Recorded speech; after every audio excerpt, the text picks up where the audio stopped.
that sends Bellinger back onto the track, at the wall. Bellinger brings it back.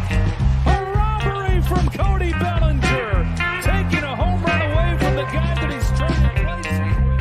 Here's first drive after the Younghoe Koo missed field goal. Justin Fields to work, has DJ Moore into the breadbasket. This year and years past knows why he's supposed to be doing certain things, like throwing the ball deep to DJ Moore. Third down and goal. Fields flings that corner. Moore. Touchdown. Caruso.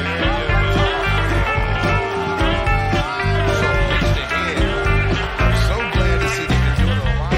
Watt, now Bedard again. And he scores. What a Jordan play! Bennington, no chance at all for the Blues netminders. Connor Bedard. Bedard now. Main Street. He scores!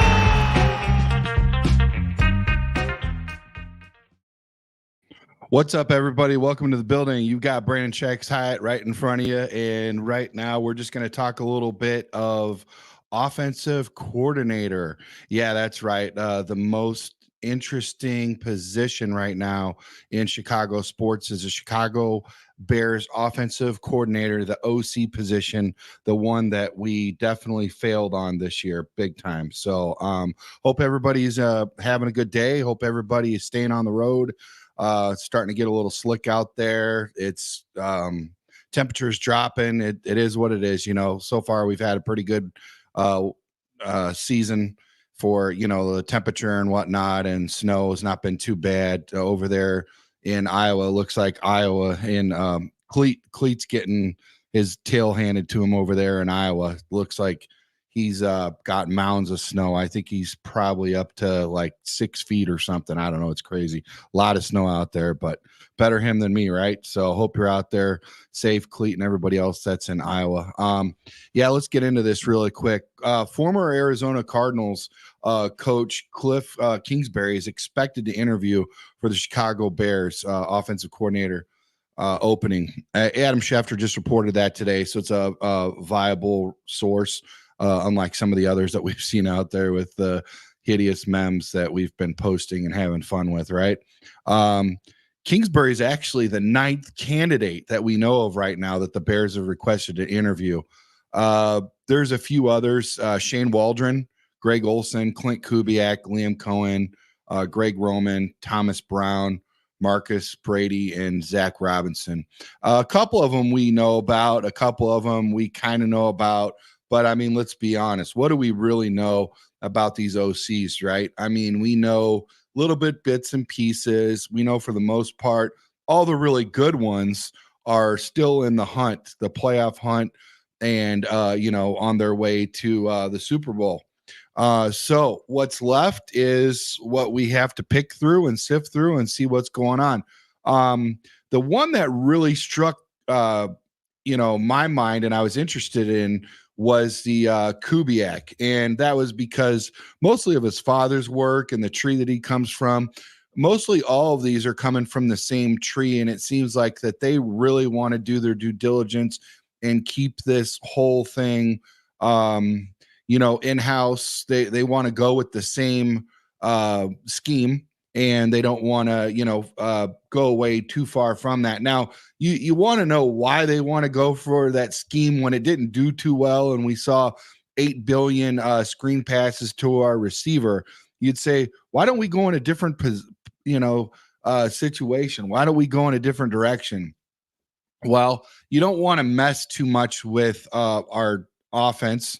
You know, you want to kind of keep the same thing. The continuity thing speaks volume. It's very important, and for the growth and development, not just of the quarterback, but also the surrounding offensive linemen, receivers, running back.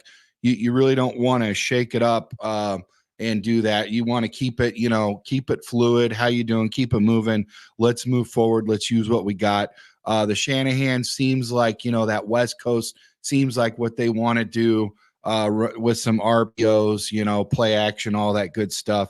So, you know, the one that comes to my mind right away would be the Kubiak. A few others have brought up Greg Roman. And last night on Pinky's podcast, they were talking about how that was a offensive coordinator's scheme where it's run heavy, but that's where receivers go to die. So it's really like we're salivating about Marvin Harrison Jr. and we've already got DJ Moore on deck. Cole Kmet's there as a safety valve, whatever. We've got some good running backs, probably going to, reevaluate that. Not quite sure what we're going to do with that position. But that is, an important thing to look at where you want to have a really good balanced attack, not just run heavy. I do know it's always been past practice where Chicago has wanted to rely on their defense, run first to set up the pass and pass when we have to. So, the Greg Roman thing would check those boxes. But Cliff Kingsbury, he's somebody that really checks some of my boxes. And I know you guys know that I'm pro USC and Williams, I think highly of him as a quarterback. He's had a great, college career, not only at USC, winning the Heisman, but also playing over in Oklahoma and being able to go to do two different colleges and be able to do that is simply awesome.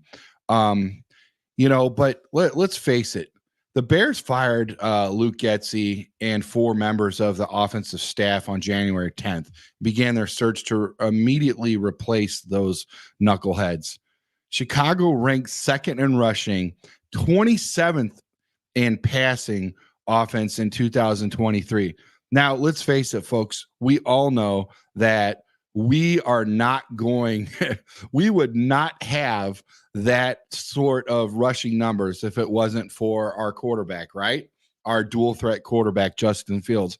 And by all means necessary, he'd probably catch the ball for us if he could, And he, honestly, he probably needs to hike it to himself because a lot of those times he was just jumping up in the air, trying to catch something that went way over his head. I mean, it looked like it was a field goal. I'm like, what, did I miss something?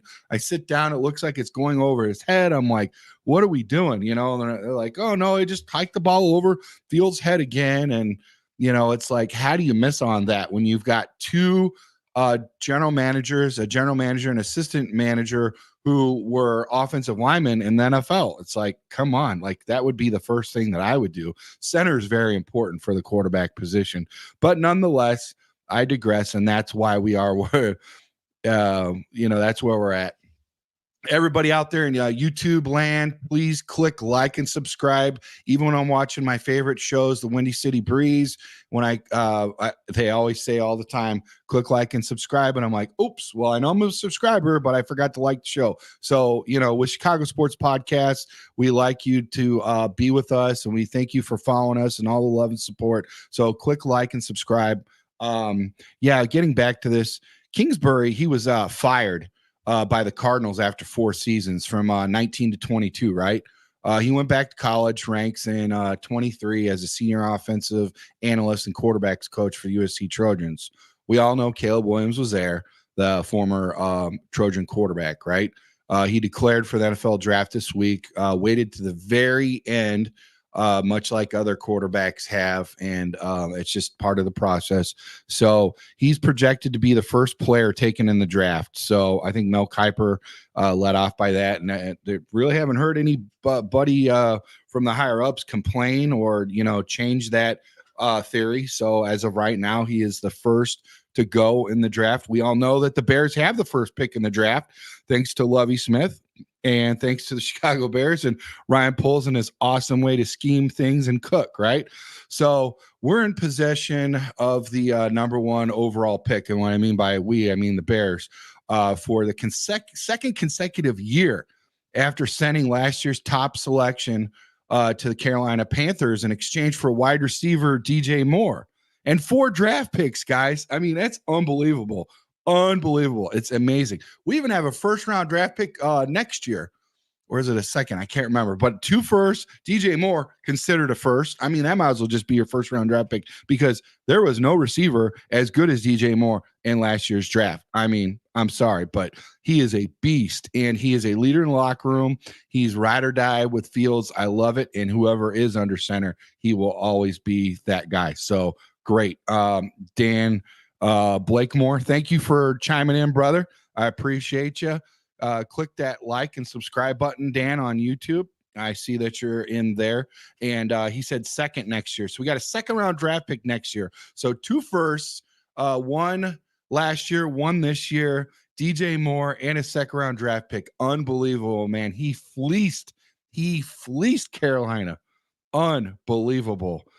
So yeah. The Panthers finished with the league's worst 2-15 record. Now the Bears are interviewing their offensive coordinator. What's up with that? I know he started as an offensive coordinator about halfway through the season. Correct me if I'm wrong. I know he wasn't through the whole season. So he looked better. I think it was it the Packers game that he did really good, but as far as the offense goes, but yeah, not really going to spend a whole lot of time on that guy, right? But here's what I will tell you. We secured the number 1 overall pick for Chicago. We'll also be drafting number 9 after finishing 7 and 10.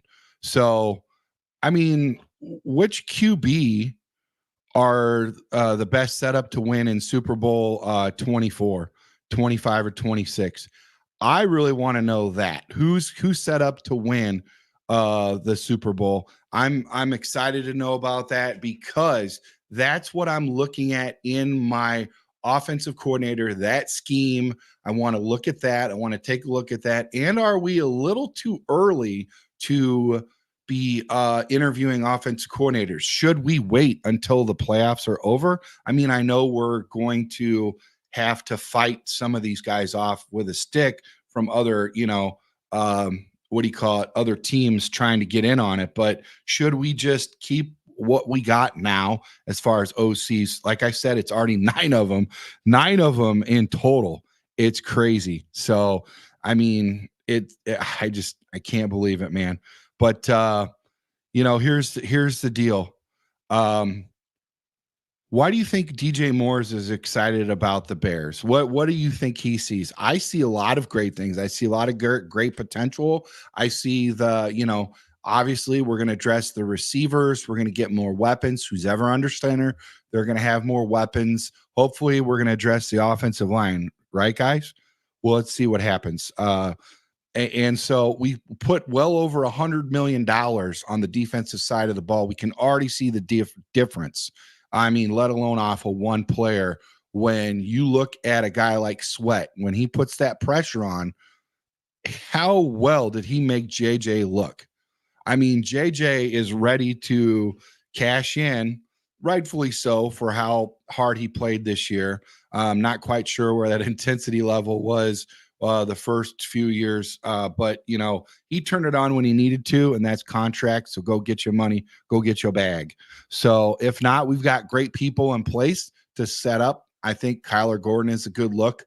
Behind that, Stevenson, one of our draft picks that we picked up in the draft. Stevenson, the defensive back, he'd be a good number 2. Then go ahead and draft another defensive back for that nickel position. Those 2 guys could take him under their wing and teach him, and get him dialed in on that nickel position. So, I mean, do we want to see JJ get re-signed? Of course. We don't want to see any of our beloved Bears go. But after Roquan and him getting traded, and now we look back at that trade and we say, oh, that was a great trade. Now I'm not mad about it. Maybe they got something in store and they can use that money that they were going to use for JJ. It sounds like he's going to get a haul like 20 million or something like that, right, guys? But go get your money worth in any vocation that you're at. If your employer is willing to pay you, you're going to take it, right? You're not going to leave money on the table. So go get it. Go get your bag. Anyways, getting back to Williams and why he's a good look. I mean, honestly, he won the Heisman Trophy in 2022 after throwing 4,537 yards, right? Also 42 touchdowns, and he ran for 10 touchdowns as well. 10 touchdowns running and throwing for 42. That's amazing. That's a compilation of 52 touchdowns. Then at 22 years old, 1 year later, he threw for 3,633 yards and 30 touchdowns and rushed for 11 touchdowns. So one more rushing touchdown during his final season at USC. The first year, guys, I think they had a little bit better defense. Okay. But this year, obviously, they shit the bed. I mean, there's no way around it. That defense looked horrible, and the thing about it is when your defense is playing, it opens up your playbook more. You don't have to always pass. You're that far behind. You got to play catch up, all that stuff. So now, they know you're not running the ball and you're passing all the time. It makes the quarterback and everybody else's job on the offensive side of the ball harder. That and losing Addison to the Minnesota Vikings. I mean, you see what he's doing over there. He's cooking in Minnesota. And so is the year before wide receiver from USC that is in Atlanta. I mean, those guys are just flat out beasts. So you lose those kind of guys. I mean, that's what's going to happen. So the soon-to-be rookie announced his decision to enter the draft Monday. He said, he wrote a letter.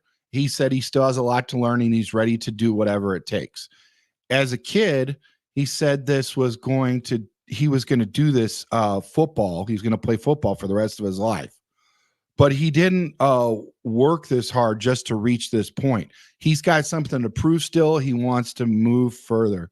He wants to continue his journey to make the little kid inside of him proud of the man he will be for many years to come. He wrote this on his Instagram. So I like where the kid's mind is at. There are some things he does need to work on and he needs to grow. But I do see why he can be considered for the first round draft pick, or at least obviously being an NFL quarterback.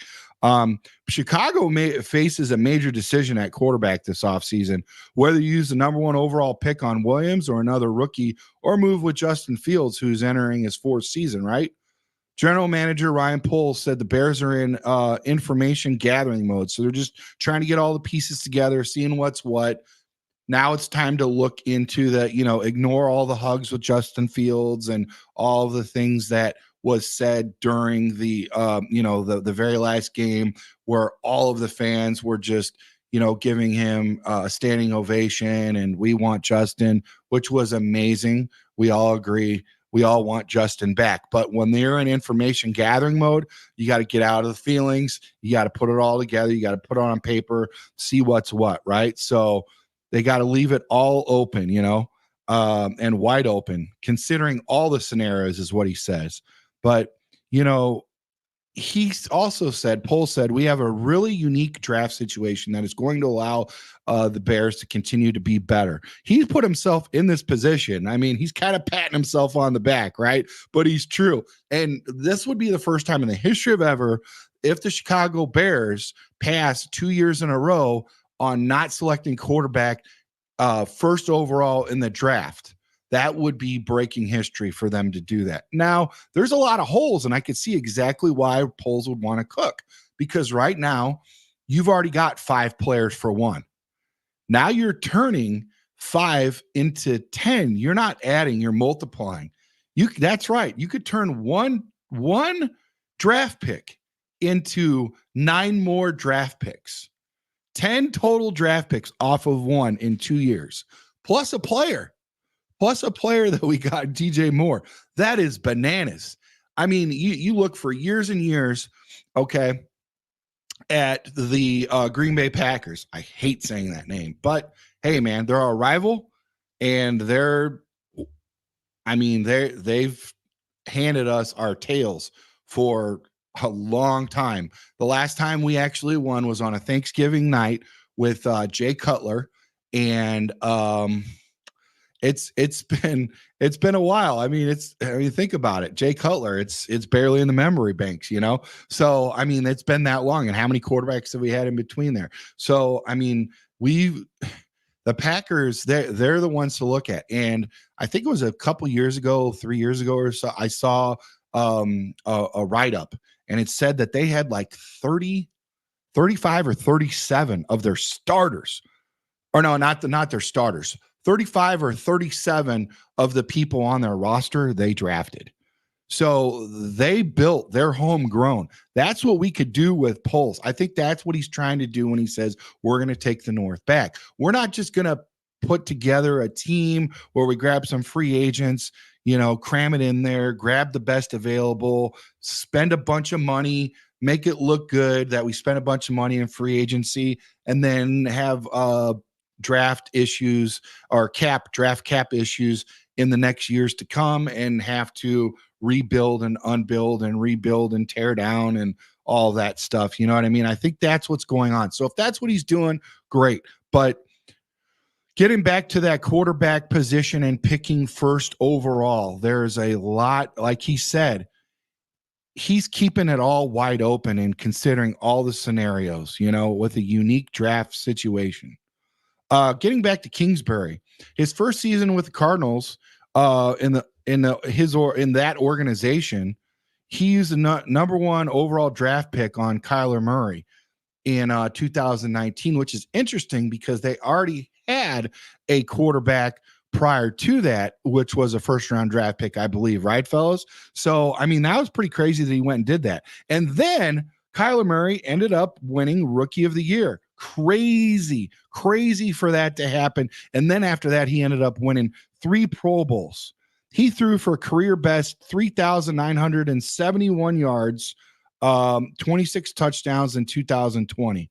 But his best season came in year 3 under Kingsbury, where the Cardinals finished 11-6 and lost to the eventual Super Bowl champs, Los Angeles Rams, in the wild card round.